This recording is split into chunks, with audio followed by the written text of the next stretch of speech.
আর আমি বারবার একটা কথা বলি যে এই দুনিয়াতে আল্লাহ ছাড়া আমাদের আপন বলে কেউ নাই।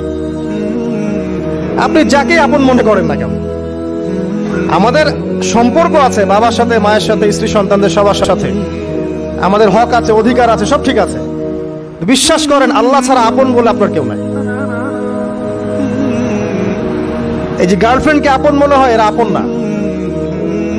স্ত্রী সন্তান থেকে খুব আপন মনে হয়, আপনার মৃত্যুর পর 40 দিন সময় লাগবে না সব ভুলে যেতে। পিতা মাতা ভাই বোন সবাইকে আপন মনে হচ্ছে। পিতা মাতার স্থান বাবা মার পরে, আল্লাহ রসুলের পরে, সেটা ঠিক আছে, তো আপন আল্লাহ ছাড়া তারা নন।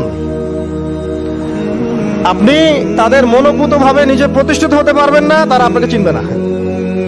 বলে সারাটা জীবন তোর পিছনে এত টাকা ঢাললাম, কি করলি? কিছু করতে পারলি না। আবার এখন যারা পিতা মাতা হয়েছেন, সন্তানদেরকে আপন মনে হচ্ছে, দেখবেন এই সন্তানকে আপনি আপনার মনোভূত ভাবে সম্পত্তি দিতে পারবেন না, ভরণ পোষণ দিতে পারবেন না।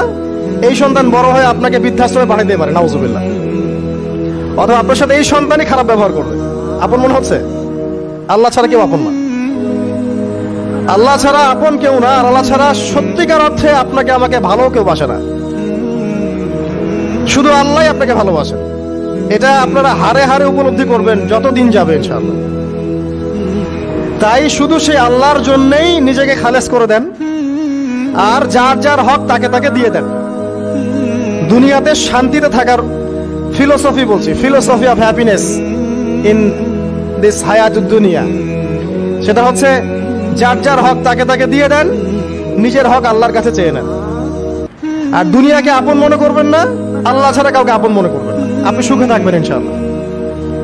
দুনিয়ার দাসত্ব করবেন, আল্লাহ ছাড়া অন্য মানুষদেরকে আপন মনে করে নিবেন, দেখবেন আপনি পদে পদে কষ্ট পাবেন। কারো কাছে আশা করেন না, কষ্ট পাবেন না। আমি এই প্রসঙ্গে কথাগুলো বললাম যে দুনিয়াকে আপন মনে করতে নাই, আর আল্লাহকে আপন মনে করতে হয়। আল্লাহকে আপন মনে করলে তখন আমার উপর কিছু দায়িত্ব চলে আসে। কি দায়িত্ব? আল্লাহ আমাকে সৃষ্টি করেছেন, রিজিক দিয়েছেন, লালন পালন করছেন, বাঁচিয়ে রেখেছেন, তার হাতে আমার মৃত্যু, তার হাতে সবকিছু। তো এখন আল্লাহ পাকের জন্য নিজের জীবনটাকে খালেস করে নেওয়া, যেভাবে আল্লাহ পাক চলতে বলেছেন সেভাবে চলা, যেগুলোকে আল্লাহ পাক নিষেধ করেছেন বর্জন করা। আর রাসূলুল্লাহ সাল্লাল্লাহু আলাইহি ওয়াসাল্লামের সুন্নাহ আল্লাহ পাক রেখে দিয়েছেন আমাদের সামনে। এই সুন্নাহগুলো যদি আমরা অনুসরণ করতে পারি ইনশাআল্লাহ, এই দুনিয়াতে কিছু পাই বা না পাই, ইনশাআল্লাহ পরকালে আপনি আল্লাহর ক্ষমা পাবেন ইনশাআল্লাহ তাআলা। কোরআনের সূরাগুলোর অর্থ সব খুতবায় বলা যায় না, সময় সংকলন হয় না। এত চমৎকার ওয়াদ-দুহা সূরা আছে না, শপথ দ্বিপ্রহরের, ওয়াল-লাইলি ইযা সাজা, শপথ রাতের যখন সেটা আচ্ছাদিত হয়। মা ওয়াদ্দাআকা রাব্বুকা ওয়া মা ক্বালা, আল্লাহ কত মায়া দিয়ে তার নবীকে বলছেন যে তোমার আল্লাহ তোমাকে ছেড়েও দেন নাই, তোমার আল্লাহ তোমাকে ছেড়ে দেন নাই। ওয়ালা সাউফা ইউতিকা রাব্বুকা ফাতারদা, শীঘ্রই তোমার রব তোমাকে দান করবেন এবং তুমি সন্তুষ্ট হয়ে যাবে। দুনিয়াতে চলতে গেলে দুঃখ কষ্ট হয় না? যারা ঈমান নিয়ে চলে ওদের দুঃখ কষ্ট বেশি হয়। তা আল্লাহ বলছেন টেনশন করো না, কষ্ট পেও না, তোমার রব তোমাকে ছেড়ে দেননি।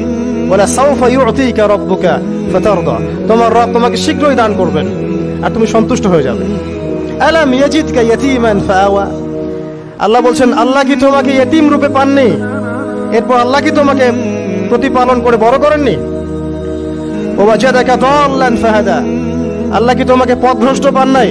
তোমাকে আল্লাহ পাক হেদায়েত দেন নাই? তো আল্লাহ যে এগুলো করেছেন সে আল্লাহ তোমাকে পরকালে ইনশাআল্লাহ ভালো রাখবেন। ফাআম্মাল ইয়াতীমা ফালা তাকহার, তো তুমি ইতিমদের প্রতি কঠোর হয়ো না। ওয়াম্মাস সাইলা ফালা তানহার, কেউ চাইলে তার হাতকে খালি ফিরিও না, ধমক দিও না। ওয়াম্মা বিনি'মাতি রাব্বিকা ফাহাদ্দিস, তোমার রবের এই সমস্ত নিয়ামতগুলো তুমি মানুষের কাছে বর্ণনা করতে থাকো।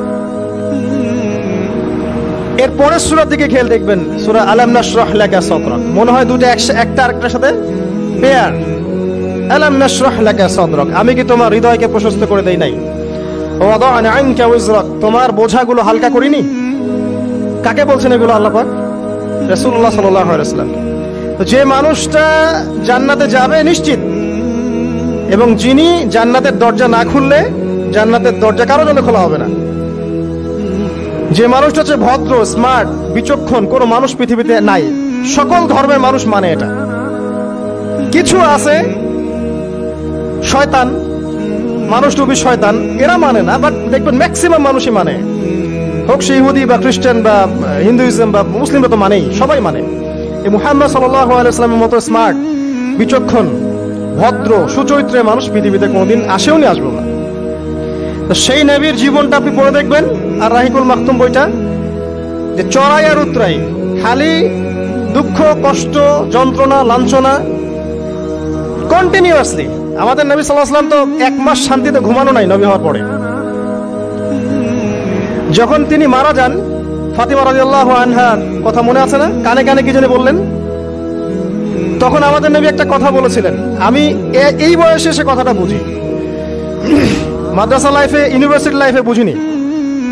নবীজি বলেছিলেন তার মেয়েকে, ফাতিমা রাদিয়াল্লাহু আনহা তার কষ্ট দেখে কান্নাকাটি শুরু করলেন। আমাদের নবীজি তাকে কাছে ডেকে বললেন কানে কানে যে কি জানি একটা বললেন। তারপর ফাতিমা রাদিয়াল্লাহু আনহা চুপ করে গেলেন। তো পরে জিজ্ঞাসা করা হলো কি বলেছিলেন। তিনি বললেন, আল আব্বাজান বলেছেন, আজকের পর তোমার আব্বার কোনো কষ্ট থাকবে না, আর তুমি আমার পরিবারের মধ্যে সবার আগে আমার সাথে সাক্ষাৎ করবে। এই যে আজকের পর আমার আব্বার আর কোনো কষ্ট থাকবে না, এর মানে বোঝেন, মানে সারাটা নববী জীবন কত যে কষ্ট নবী সাল্লাল্লাহু আলাইহি ওয়াসাল্লামকে সহ্য করতে হয়েছে। আজকে জান্নাতে যাওয়ার দিন, আজকে আর তোমার আব্বার কোনো কষ্ট থাকবে না। এই মানুষটার যদি এই অবস্থা হয়, তাহলে আমরা কি? আল্লাহ পাক সেই মানুষটাকে এই সূরা দুটো শোনাচ্ছেন, আমি কি তোমাকে এতিম পাই নাই, তোমাকে পথভ্রষ্ট পাই নাই, হেদায়েত দেই নাই, ভরণ পোষণ করিনি, আমি আল্লাহ তোমাকে ছেড়ে দেই নাই, শীঘ্রই তোমাকে দান করব, হ্যাঁ, তোমার বোঝাকে আমি হালকা করিনি। ফাইন্না মাআল উসরি ইউসরা, ইন্না মাআল ইউসরি ইউসরা, কষ্টের সাথেই স্বস্তি আছে, নিশ্চয়ই কষ্টের সাথেই স্বস্তি আছে। ফাইদা ফারাগতা ফানসাব ওয়া ইলা রাব্বিকা ফারগাব, যখন তুমি অবসর পাবে তখন তোমার রবের দিকে একনিষ্ঠ হও। এটাই বলতে যাচ্ছি আমি আপনাদেরকে, যে আমাদের উচিত শুধু আল্লাহর দিকে একনিষ্ঠ হওয়া। তাদেরকে নিয়ে এই দুনিয়া, আমাদের মা বাবা, ভাই বোন, আত্মীয় স্বজন, স্ত্রী সন্তান, এরা সবাই যে যার হক চাচ্ছে, তাদের হক দিয়ে দেন, আপনি খুব ভালো। দিতে পারবেন না, আপনি ভালো না। সারাটা জীবন করতে থাকেন, দেখবেন একদিন দিতে পারেন নাই, সে আপনাকে চিনবে না। নবী সাল্লাল্লাহু আলাইহি ওয়াসাল্লাম বলেননি কথাগুলো? জাহান্নামে যাওয়ার কারণ এগুলো উল্লেখ করেন নাই? কিসের আত্মীয় আর কিসের আপনজন আর কিসের অফিসের বস আর কিসের কি, সবাই সবার স্বার্থ নিয়ে পড়ে আছে। শুধু একজন সত্তা আপনার কাছে স্বার্থ চায় না, সে কে? আল্লাহ পাক। এটা যদি বুঝতে পারেন তাহলে দেখবেন মনটা আল্লাহর দিকে নরম হয়ে যাবে। আর মুসলিমদের এখন এই মানসিক আত্মশুদ্ধিটা বেশি দরকার। আমরা কেন যেন অস্থির জাতি হয়ে গেছি, এখন একটা মানসিকভাবে শান্তি নাই আমাদের মধ্যে। খেয়াল করে দেখবেন, সারা দিন দুশ্চিন্তা, দুর্ভাবনা, পেরেশানি। নামাজে আসি তাও মনে হয় যত তাড়াতাড়ি নামাজ শেষ করতে পারলে বাস। 5 মিনিট 4 রাকাত নামাজ, আর ইমাম যদি ভুলে 10 মিনিট পড়ায় তো চাকরি নট। খতিব খুতবা দিবে 30 মিনিট ঘড়ি ধরে বলে দিবে, ভুলে যদি 10 মিনিট বেশি দিয়ে ফেলছে, আজকে আসছেন ভালো কথা, হাদিয়া নিয়ে যান, পরের দিন আর আসেন। অস্থির।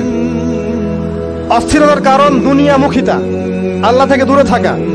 অস্থিরতার কারণ কোরআন থেকে দূরে থাকা। অস্থিরতার কারণ নিয়মিত সুন্নাহর উপর আমল না করা, ডেইলি জিকির আজগারগুলো না করা, ডেইলি কোরআন তেলাওয়াত না করা, হাদিস অনুবাদ সহ না পড়া, দিনের জ্ঞান চর্চা না করা, দিনী হালাকাগুলোর মধ্যে না বসা। অস্থিরতার অনেক কারণ, টাকা পয়সার পিছনে ছোটা, বাড়ি গাড়ি স্ট্যাটাসের পিছনে ছোটা, এবং এই লোভ, এই লালসা আপনাকে স্থির থাকতে দিবে না। অস্থিরতার কারণ এই যে আমরা বলি মেটেরিয়ালিজম, আমরা বলি বস্তুবাদিতা, এগুলো অস্থিরতার কারণ। এগুলো কখনো আপনাকে স্বস্তি দিবে না। আপনি যত দৌড়াবেন দুনিয়ার পেছনে, দুনিয়া আপনার থেকে তত পালাতে থাকবে। আর আল্লাহ পাক বলেছেন, হে আদম সন্তান, আমার ইবাদতের জন্য সময় বের করো, আমি তোমাকে 2টা জিনিস দিব। 1 নাম্বার, তোমার হাতকে আমি সচ্ছলতা দিয়ে ভরে দিব। আর 2 নাম্বার, তোমার সমস্ত অভাব আমি দূর করে দেব। যে ব্যক্তি আল্লাহর জন্য সময় দেয়, আল্লাহর জন্য বাঁচে, আল্লাহর জন্য মরে, সব কাজ আল্লাহর সন্তুষ্টির জন্য করে, দেখবেন ও মনের মধ্যে শান্তি আছে। হয়তোবা তার 5 তলা 10 তলা বাড়ি নাই, BMW নাই, সুজুকি জিক্সার নাই, তারপরে দেখবেন সে অনেক শান্তিতে আছে, কারণ তার মনের মধ্যে একটা প্রশান্তি কাজ করে। আর যে ব্যক্তির মধ্যে দেখবেন আল্লাহর কনসিয়াসনেস নাই, ইবাদত নাই, কোরআন সুন্নাহ এগুলো কিচ্ছু নাই, দুনিয়ার সব আছে, দেখবেন ব্যাংক ব্যালেন্স, টাকা পয়সা, মনের শান্তি নাই।